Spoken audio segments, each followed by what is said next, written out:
Recently বাংলাদেশের রাজনীতিতে যেসব ঘটনা ঘটছে তাতে একটা প্রশ্ন কিন্তু জাগছে, একটা সন্দেহ তৈরি হচ্ছে। আর সেটা হচ্ছে বিএনপিকে কি কেউ বা কোনো ব্যক্তি দুর্বল করতে চায় কিনা। ইয়েস, এই প্রশ্ন জেগেছে বিকজ রিসেন্টলি যখন চান মিয়া ওরফে সোহাগ নামের একজন যুবককে পাথর দিয়ে থেতলে মারা হলো, পরবর্তীতে প্রথমেই যে নিউজটা সকল জাতীয় দৈনিকে আসলো সেটা হচ্ছে চাঁদাকে কেন্দ্র করে বা চাঁদাবাজিকে কেন্দ্র করে বিএনপির নেতাকর্মীর হাতে সোহাগ নামের একজন খুন হয়েছে। এবং সেই নৃশংস ভিডিও সারা বাংলাদেশের প্রত্যেকটা মানুষকে আসলে আলোড়িত করেছে। এখন এই ধরনের চাঞ্চল্যকর হত্যার সাথে সরাসরি প্রথমে বিএনপির নামটা ট্যাগ হয়ে আসলো জাতীয় দৈনিকে। এখন পরবর্তীতে দেখা গেল বিএনপি যারা যারা জড়িত সন্দেহে বা প্রমাণিত তাদেরকে বহিষ্কার করলো এবং চিরতরে বহিষ্কার করলো। কিন্তু যারা মূল হোতা তাদেরকে নাকি আবার আটক করা হয়নি। আবার আরো একটা জিনিস যেটা হচ্ছে যে সোহাগকে মারা হয়েছে সেই সোহাগও বিএনপির একজন কর্মী, তাকেও দেখা গিয়েছে বিএনপির বিভিন্ন সভা সমাবেশে। এবং এই সোহাগও কিন্তু জুলাই আগস্ট পরবর্তী সময়ে এই বিএনপির রাজনীতির ছায়াতলে আসে এবং সে এখানে ব্যবসা করার জন্য মোটামুটি গুছিয়ে নেয়।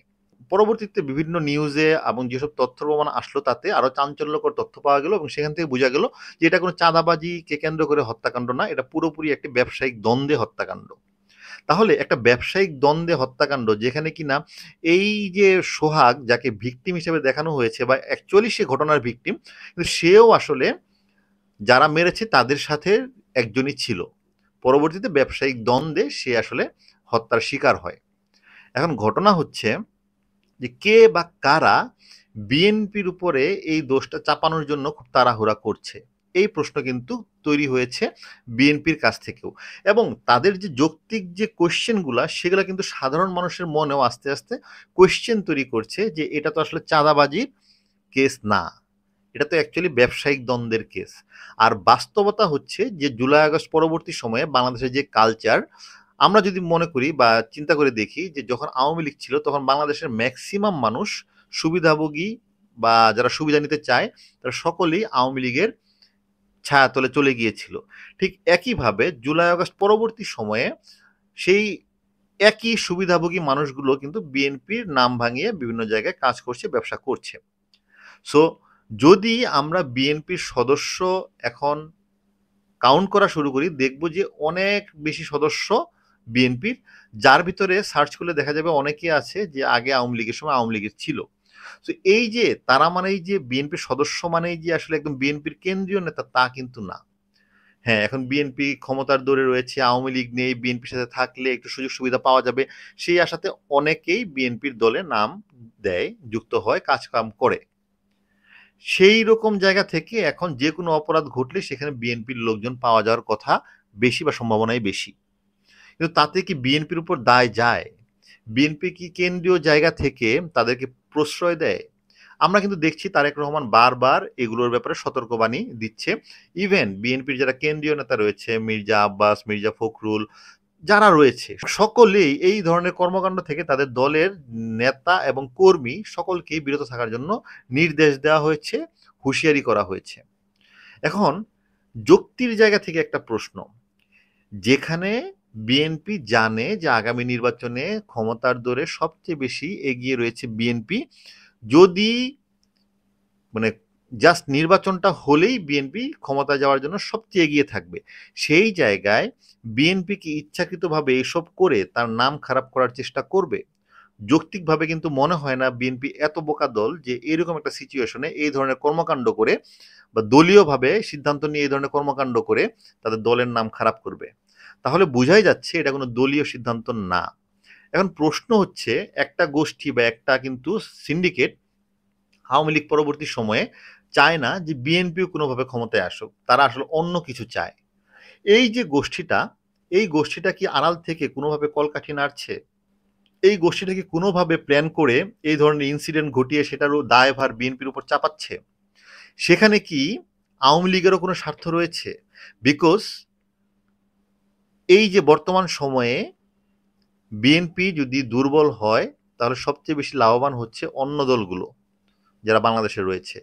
ইভেন আওয়ামী লীগের জন্য এটা লাভ। কারণ হচ্ছে সেকেন্ড পাওয়ারফুল দল, বা যদি বলি যে আওয়ামী লীগের পরে আওয়ামী লীগ যদি মনে করে তারা সবচেয়ে বেশি পাওয়ারফুল দল, তারপরেই যদি তারা ভাবে সেকেন্ড পাওয়ারফুল দলটা যদি ক্ষমতায় আসে তাদেরকে সেখান থেকে নামানো আওয়ামী লীগের জন্য বেশি টাফ হবে। সেই জায়গায় আগামী সরকার যদি দুর্বল হয় তাহলে সেই জায়গা থেকে আওয়ামী লীগের একটা সুযোগ থাকবে।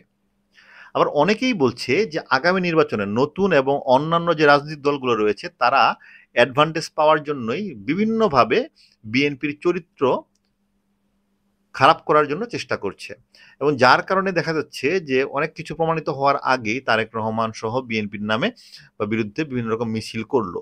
বাট এটা কিন্তু সত্যি বাঙালির সেন্টিমেন্ট রয়েছে এই ধরনের চাঞ্চল্যকর হত্যার ক্ষেত্রে। আমরা সেটা দেখেছি বিশ্বজিৎ থেকে শুরু করে আবরার ফাহাদ হত্যাকাণ্ড পর্যন্ত। সো এইসব ক্ষেত্রে বিএনপির আরো সতর্ক হওয়া উচিত।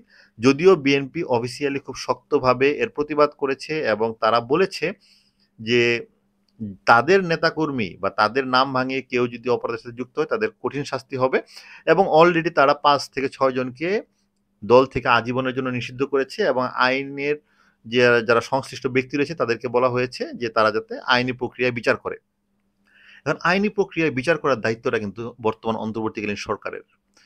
অন্তর্বর্তীকালীন সরকারের এই সময়ে বিচার করে বুঝাতে হবে, প্রমাণ করতে হবে যে তারা আসলে এই বিএনপির যে চরিত্র নষ্ট করার খেলায় নামেনি। সো আমি আগে একটা ভিডিওতে বলেছিলাম যে এই যে চাঁদাবাজিকে কেন্দ্র করে বিএনপি নেতাকর্মীর হাতে সোহাগ মারা গিয়েছে তার জন্য আমি সরি, বিকজ ওই তথ্যটা আসলে জাতীয় দৈনিকে এসেছিল, আমার রেফারেন্সটা জাতীয় দৈনিক ছিল। বাট ধীরে ধীরে যখন চাঞ্চল্যকর তথ্য বের হচ্ছে তখন কিন্তু বোঝা যাচ্ছে এটা শুধুই মাত্র চাঁদাবাজিকে কেন্দ্র করে হত্যাকাণ্ড না, এটাতে ছিল ব্যক্তিগত পর্যায়ে ব্যবসায়িক দ্বন্দ্ব। সেই ব্যবসায়িক দ্বন্দ্বের ভিতরে চাঁদা ভাগবাটোয়ারা অনেক কিছু থাকতে পারে, এবং সেখানে কিন্তু দেখা যাচ্ছে যে সোহাগ যে খুব সাধুপুত্র ছিল সেটাও কিন্তু না। সে কিন্তু এই যে ব্যবসায়িক যে সিন্ডিকেট, সেই সিন্ডিকেটের মাঝেই ছিল। বিভিন্ন রকম সিসিটিভি ফুটেজেও প্রমাণ পাওয়া গিয়েছে যে সে আসলে এই ব্যবসায়িক বলয়ের ভিতরে থেকেই রাজনৈতিক পরিচয় দিয়েই আসলে ব্যবসা করছিল। মূল কথা হচ্ছে আমাদের অসহিষ্ণু হয়ে যাওয়া। আমাদের এখানে যে মানুষ একটুতে রেগে গেলেই হত্যাকাণ্ড করে ফেলছে, একবারও কি সে ভেবেছে যে যদি কোনো কারণে সে মাফ না পায় তার জীবনটা শেষ হয়ে যাবে, ফাঁসি পর্যন্ত হতে পারে? কিন্তু কি এমন রাগ আমাদের দেশের মানুষের যে হিতাহিত জ্ঞান আমরা হারিয়ে ফেলি, একটা মানুষকে খুন করে ফেলতেও চিন্তা করি না, একটা মানুষকে এভাবে পাশবিকভাবে ইট দিয়ে মাথা বুক থেতলে ফেলার সময় একবার আমাদের মানে গা শিউরে ওঠে না? এত রাগ আসলে কই থেকে আসে? কেন এত রাগ? আমাদের আরো ধৈর্যশীল হতে হবে, সহিষ্ণু হতে হবে, এবং আসলে শিষ্টাচার একটা বিষয় যেটা পরিবার থেকে আসে, সেই শিষ্টাচার নৈতিকতা সেই পরিবার থেকে যদি না পাওয়া যায় তাহলে ভবিষ্যতে এই শিক্ষা যদি না থাকে তাহলে ভবিষ্যতে এরকমই মানুষ তৈরি হবে রাজপথে।